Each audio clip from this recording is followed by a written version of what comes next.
Il est tout juste 19h heure d'Alger. Vous regardez Al24 News. Merci de nous rejoindre pour cette édition de ce jeudi 14 mai 2026. Tout de suite, les titres de l'actualité. À la une ce soir, sommet Chine-États-Unis, Trump et Xi Jinping tiennent un sommet à Pékin pour discuter de nombreux points de désaccord. Donald Trump a été reçu à Pékin par Xi Jinping pour des discussions lors desquelles le président américain entend obtenir des succès économiques. La crise au Moyen-Orient et Taïwan sont également au cœur des discussions. On fait le point dans ce journal.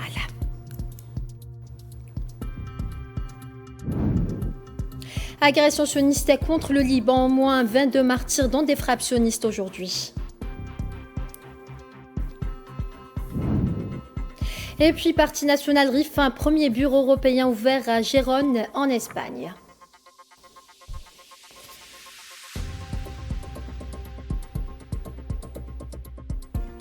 Bonsoir à tous, si vous venez de nous rejoindre, le président chinois Xi Jinping a reçu ce matin au Palais du Peuple à Pékin son homologue américain Donald Trump qui effectue une visite de 2 jours.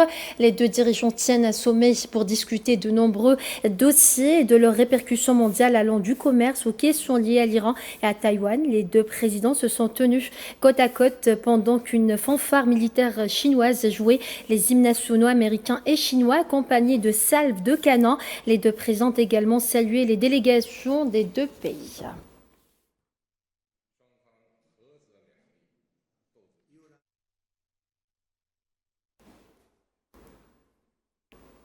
Et le président chinois Xi Jinping a déclaré à son homologue américain que leurs deux pays devraient être des partenaires et non des adversaires.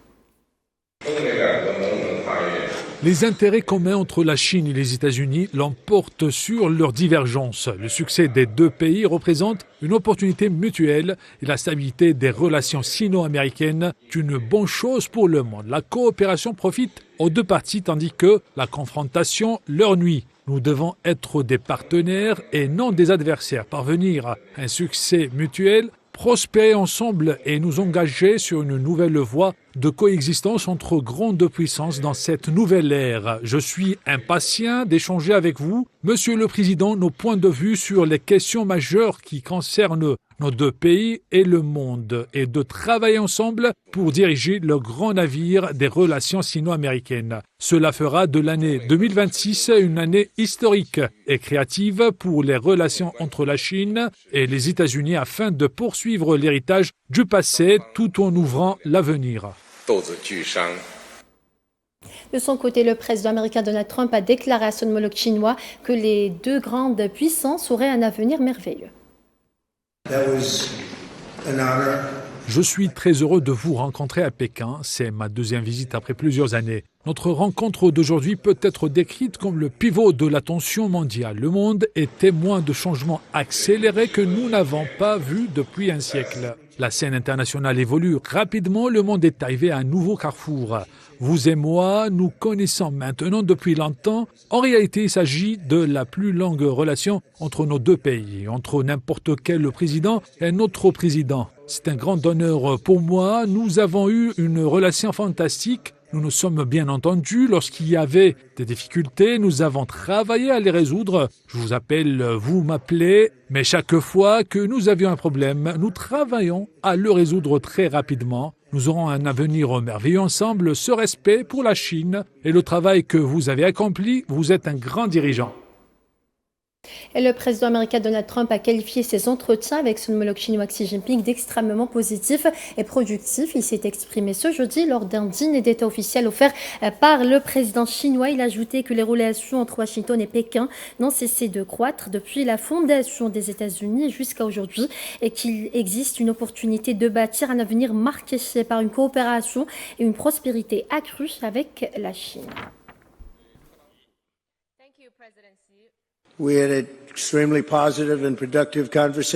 Les discussions avec Xi ont été positives et constructives. Nos relations avec la Chine se développent depuis la fondation des États-Unis jusqu'à aujourd'hui. Nous avons l'opportunité de créer un avenir de coopération et de prospérité accrue avec Pékin. J'invite le président chinois à visiter les États-Unis le 24 septembre prochain. Donald Trump a été reçu à Pékin par Xi Jinping pour des discussions lors desquelles le président américain entend obtenir des succès économiques auprès de son homologue chinois, préserver la fragilité trêve commerciale sino-américaine. Il est Hamouda.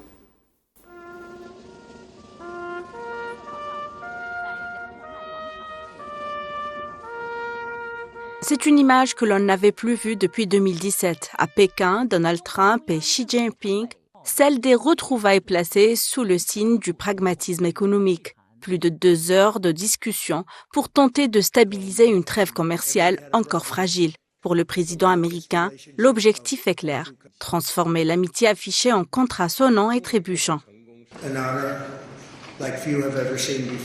C'est un honneur d'être avec vous, c'est un honneur d'être votre ami.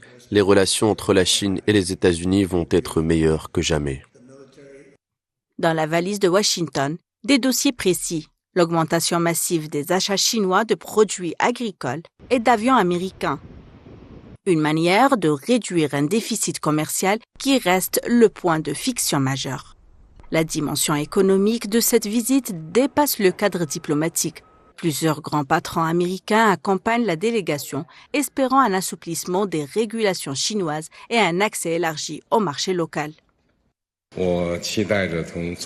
J'ai eu aujourd'hui un échange de vues approfondi avec le président Trump sur les relations sino-américaines ainsi que sur la situation internationale et régionale. Nous avons convenu que les relations sino-américaines constituent la relation bilatérale la plus importante au monde. Elles doivent être gérées avec soin et ne doivent en aucun cas être compromises. Lorsque les deux pays coopèrent, ils en bénéficient tous les deux. Lorsqu'ils s'affrontent, ils en souffrent tous les deux. Ils doivent être partenaires et non adversaires. Nous nous engageons à bâtir une relation sino-américaine constructive et stratégiquement stable, à promouvoir le développement stable, sain et durable des relations bilatérales et à apporter davantage de paix, de prospérité et de progrès au monde. Pékin met en avant une vision de coopération stable et durable. Xi Jinping affirme avoir ouvrir davantage la Chine aux entreprises étrangères, dans une logique de partenariat gagnant-gagnant. Les peuples chinois et américains sont deux grands peuples. Les objectifs de réaliser le grand renouveau de la nation chinoise et de rendre sa grandeur à l'Amérique peuvent pleinement progresser en parallèle, sans contradiction. Ils peuvent se renforcer mutuellement et être bénéfiques au monde entier. Reste à savoir si ces promesses de portes grandes ouvertes résisteront à la réalité de la compétition mondiale. À Pékin, le temps est à l'apaisement, mais les dossiers brûlants, eux, restent toujours sur la table. Et la crise au Moyen-Orient et le dossier taïwanais ont dominé les discussions lors du sommet à Pékin entre le président américain Donald Trump et le dirigeant chinois Xi Jinping. À Pékin, l'enjeu était de coordonner les intérêts de sécurité globaux face aux tensions économiques et géopolitiques récentes. Commentaire Safwan Ben Sabri. Les relations entre les États-Unis et la Chine pourraient aller vers le conflit si le dossier taïwanais était mal géré. C'est ce que déclare de prime abord Xi Jinping à l'adresse de son homologue américain, et ce en marge de la visite de Donald Trump à Pékin. Une déclaration relayée par la télévision d'État chinoise qui annonce la couleur et la volonté de fermeté de la Chine en ce qui concerne Taïwan. Tout est négociable, mais pas l'avenir de l'île. La plus haute autorité politique chinoise fait donc de la question une pierre angulaire dans sa relation avec les États-Unis, plus grand soutien des indépendantistes taïwanais. Washington préfère quant à elle tempérer et parler de statu quo plutôt que de froisser la Chine sur un dossier hautement sensible. En ce qui concerne la région Indo-Pacifique, Taïwan et ainsi de suite, il n'est dans l'intérêt ni de la Chine ni de quiconque que le statu quo soit modifié de quelque manière que ce soit par la force. Je pense que la stabilité dans cette région est très importante. Quant à l'Iran, bête noire des États-Unis dans un Moyen-Orient hautement volatile, Washington ne veut pas d'un soutien chinois à Téhéran. Nous avons clairement fait savoir que tout soutien à l'Iran nuirait manifestement à nos relations. Ce sujet sera bien sûr abordé lors de ces négociations commerciales. L'Iran figure également parmi les priorités absolues de Donald Trump lors de son déplacement. Les États-Unis souhaitent que la Chine use de son influence auprès de Téhéran afin de favoriser une désescalade dans le Golfe. Entre démonstrations de puissance, bras de fer commercial et rivalité stratégique, la visite de Donald Trump en Chine ravive les tensions entre Washington et Pékin. Derrière les sourires protocolaires, les deux géants mondiaux s'affrontent sur plusieurs fronts: économie, technologie, influence géopolitique et sécurité internationale. Iman Malad. En Chine, à Pékin, l'atmosphère est intense. Mardi, le président américain Donald Trump est arrivé dans la capitale pour une visite de 3 jours qui dépasse le simple cadre diplomatique. Au cœur des pourparlers, la bataille pour la suprématie technologique entre Washington et Pékin. Depuis plusieurs années, la guerre économique entre les deux géants n'a jamais été aussi stratégique. Smartphones, intelligence artificielle, semi-conducteurs, chaque innovation est un enjeu de puissance mondiale. La Chine est devenue terre d'innovation, tout comme elle l'a toujours été finalement. Quand on regarde, c'est une civilisation qui est plusieurs fois millénaire, ne l'oublions pas. Elle avait inventé la poudre, les feux d'artifice, l'intelligence artificielle et bien entendu toutes les déclinaisons qui vont avec. Mais ne l'oublions pas, ajoutons à cela, dans ce centre de gravité, Pékin a très bien compris aussi l'enjeu des ressources, et là je parle surtout des terres rares, où Washington souhaiterait bien aussi faire main basse sur ces terres rares qui sont nécessaires à la fabrication de composants électroniques pour ces nouvelles technologies. Cette visite s'inscrit dans un contexte où la compétition technologique dicte les alliances et les sanctions. Pékin et Washington ne se disputent pas seulement des marchés, mais l'avenir de l'influence mondiale. Les sanctions américaines sur certaines technologies clés ont obligé la Chine à accélérer ses programmes nationaux, notamment dans les domaines de la 5G et de l'intelligence artificielle. Washington, de son côté, tente de limiter la fuite des technologies sensibles vers Pékin. La Chine a compris évidemment qu'il fallait une indépendance sur notamment des produits technologiques, les semi-conducteurs. Et pour les États-Unis, aujourd'hui, ils sont face à un géant qui détient pratiquement la majorité, comme disait notre ami, des terres rares essentielles à la production de produits technologiques. Pour Donald Trump, cette visite est aussi un message politique. Maintenir la pression tout en ouvrant la porte à des accords technologiques, mais derrière les poignées de main, le bras de fer continue. Son but, c'est de trouver des accords, c'est de trouver des manières et des possibilités de faire du commerce avec la Chine. Mais est-ce que ça sera le cas? Est-ce que la Chine va pouvoir accepter? Je pense que là, il faut voir ce qui va se passer dans les 3 jours à venir, la négociation. Mais encore une fois, il y a cette chose, cette ligne rouge qu'il ne faut pas toucher, c'est Taïwan, parce que sans cela, si même ce promesse des États-Unis ne peut même pas tenir, je ne pense pas qu'il va y avoir à la suite dans les négociations entre les deux pays. À Pékin comme à Washington, la technologie n'est plus seulement un moteur économique, elle est devenue une arme diplomatique. Et la visite de Donald Trump en Chine rappelle que dans ce duel de géants, chaque innovation compte. Et lors d'une interview diffusée sur la chaîne américaine Fox News, le secrétaire d'État américain Marc Rubio a déclaré ce jeudi que son pays espérait convaincre la Chine de jouer un rôle plus actif pour persuader l'Iran de revenir sur ses actions dans le Golfe.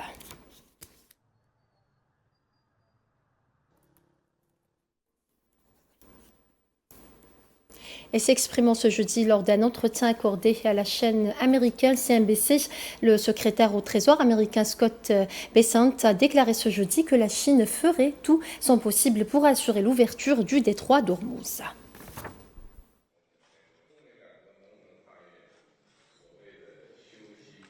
Je pense que la Chine fera tout ce qui est en son pouvoir pour ouvrir le détroit d'Ormuz. Elle a un intérêt vital à ce que cette voie navigable soit ouverte et je pense qu'ils travailleront en coulisses avec quiconque a de l'influence sur la direction iranienne. Autre actualité de ce journal, Téhéran a accusé les Émirats arabes unis de jouer un rôle qualifié d'actif dans la guerre américano-sioniste dirigée contre le pays.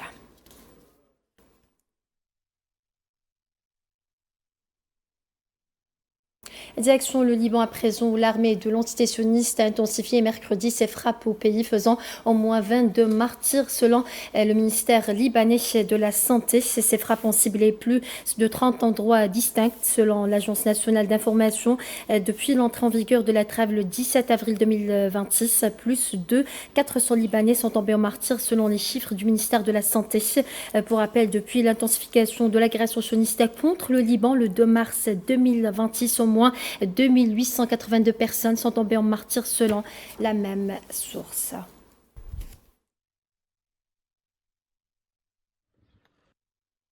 Un haut responsable libanais a déclaré à l'agence Reuters que Beyrouth exigera de l'entité sioniste un cessez-le-feu lors de discussions directes qui se tiennent ce jeudi à Washington. Les autorités libanaises exigent un cessez-le-feu total et immédiat lors des négociations bilatérales avec l'entité sioniste qui se tiennent au département d'État américain à Washington. Face aux récentes violations et à l'intensification des frappes, la délégation libanaise fait pression sur les médiateurs américains pour obtenir des garanties fermes de désescalade.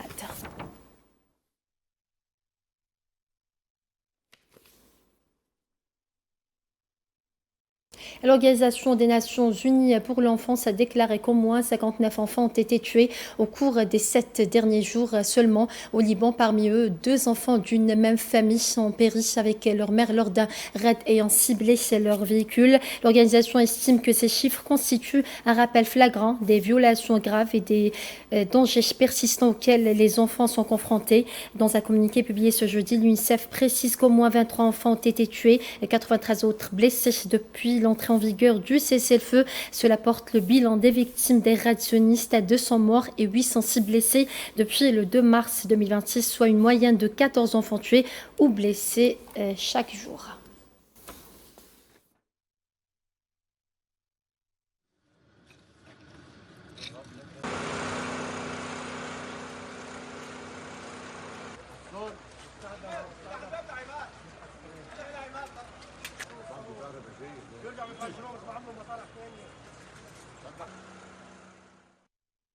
En Palestine occupée, l'agression génocidaire sioniste contre la bande de Gaza fait 72 744 martyrs et 172 588 blessés, en majorité des femmes et des enfants depuis le 7 octobre 2023, selon un nouveau bilan communiqué ce jeudi par les autorités sanitaires palestiniennes. Les corps de 2 martyrs ainsi que 24 blessés ont été transférés vers les hôpitaux de Gaza au cours des dernières 48 heures, indique la même source, notant que de nombreuses victimes se trouvent encore sous les décombres. Pour rappel, depuis l'entrée en vigueur du cessez-le-feu le 10 octobre 2025, 857 Palestiniens sont tombés en martyrs et 2486 autres ont été blessés, tandis que les corps de 771 martyrs ont été récupérés, selon la même source.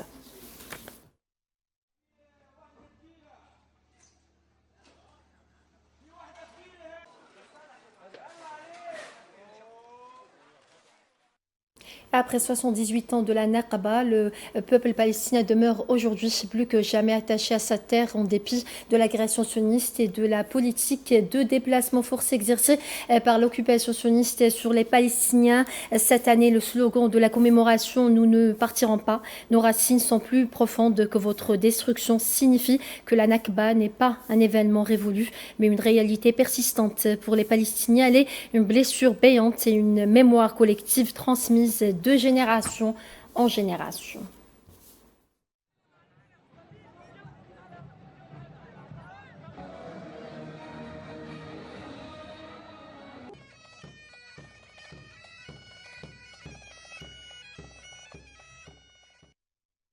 Et le président palestinien Mahmoud Abbas a affirmé que la situation dans la bande de Gaza exige de permettre à l'État de Palestine d'exercer son rôle à travers ses institutions souveraines et de service. Lors du 8e congrès du mouvement Fatah ce jeudi, le président palestinien a ajouté que ce qu'il a qualifié de terrorisme systématique et d'expansion coloniale généralisée en Cisjordanie, y compris Al-Quds, constitue une violation flagrante du droit international.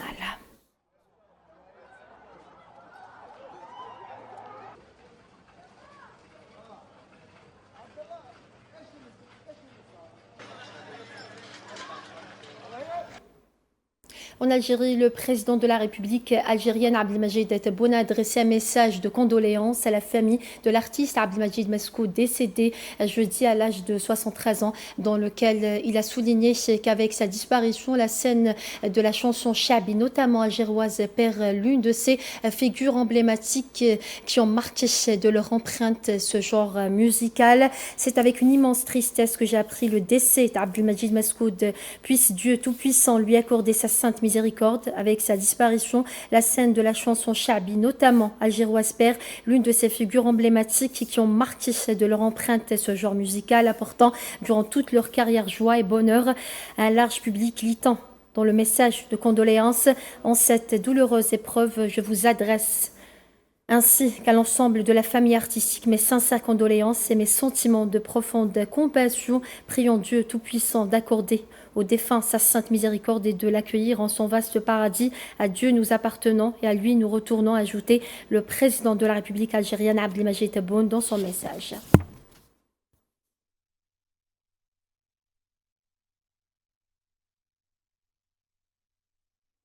Toujours en Algérie, le ministre tchadien de l'eau et de l'énergie, Psaleh Kanabé Marcelin, a entamé une visite de travail en Algérie à la tête d'une délégation de cadres afin de bénéficier de l'expertise nationale dans le domaine de l'exploitation des centrales électriques et de la gestion du réseau en prévision de la concrétisation du projet de réalisation par Sonalgaz d'une centrale électrique de 40 MW au Tchad. Dans ce cadre, le ministre tchadien et la délégation l'accompagnant, composée de 12 cadres spécialistes et techniciens dans le domaine de l'énergie, ont été reçus mercredi par le ministre de l'énergie et des énergies renouvelables, Morad Adjal, indique un communiqué du ministère.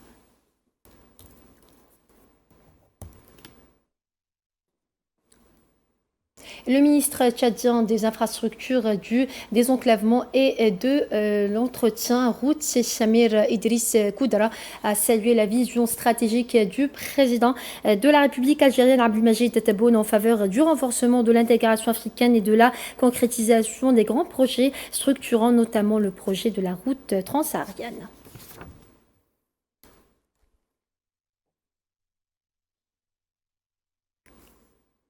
Toujours en Algérie, des tentatives d'introduction de plus de 2,5 quintaux de kif traités via les frontières avec le Maroc ont été mises en échec lors d'opérations exécutées par des détachements combinés de l'armée nationale populaire en coordination avec les différents services de sécurité durant la période allant du 6 mai au 12 mai 2026, a indiqué jeudi un bilan de l'armée nationale populaire. Dans le cadre de la lutte antiterroriste, des détachements de l'ANP ont arrêté 11 éléments de soutien aux groupes terroristes dans différentes opérations à travers le territoire national.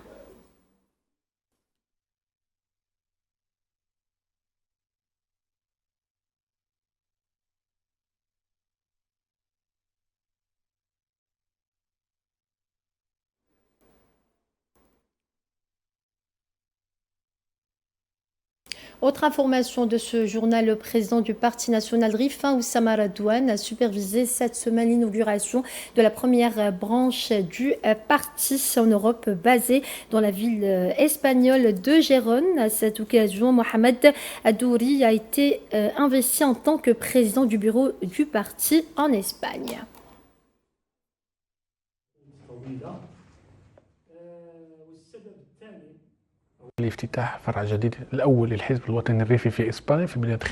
L'ouverture de la première filiale du Parti du RIF en Espagne, à Gérone, vise à rapprocher la communauté rifaine de sa formation politique et à mieux prendre en compte ses préoccupations quotidiennes.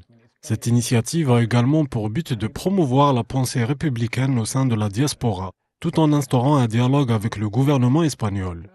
L'Espagne, pays proche du RIF avec lequel nous partageons une histoire profonde et des intérêts communs, occupe une place centrale.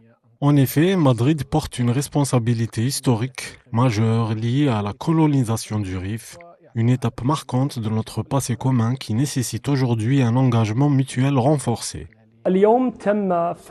L'ouverture aujourd'hui de la première branche du parti rifin en Espagne n'est pas le fruit du hasard. Ce choix repose sur de multiples considérations, la plus cruciale étant la nécessité pour l'Espagne d'assumer sa part de responsabilité historique envers le RIF et les rifins. L'ouverture de cette antenne est stratégique, tant l'histoire, le présent et l'avenir du Rif sont intimement liés à l'Espagne. Un collectif de Rifins s'est ainsi rassemblé pour marquer cette inauguration, visant à faire de cette section un acteur clé de la lutte pour la souveraineté et la protection des droits fondamentaux de son peuple. Hier, comme vous l'avez vu, je crois, dans la vidéo, on était à Madrid. On a fait une petite réunion avec des partis d'Espagne. Il y avait beaucoup de trucs, de gens. Et aujourd'hui, on est ici à Gerona pour le Parti national rifin. Et vive le Parti national rifin, vive le Rif. Et voilà, c'est ainsi que s'achève ce journal. Merci à vous de votre fidélité. Excellente suite des programmes sur Al24 News et à demain.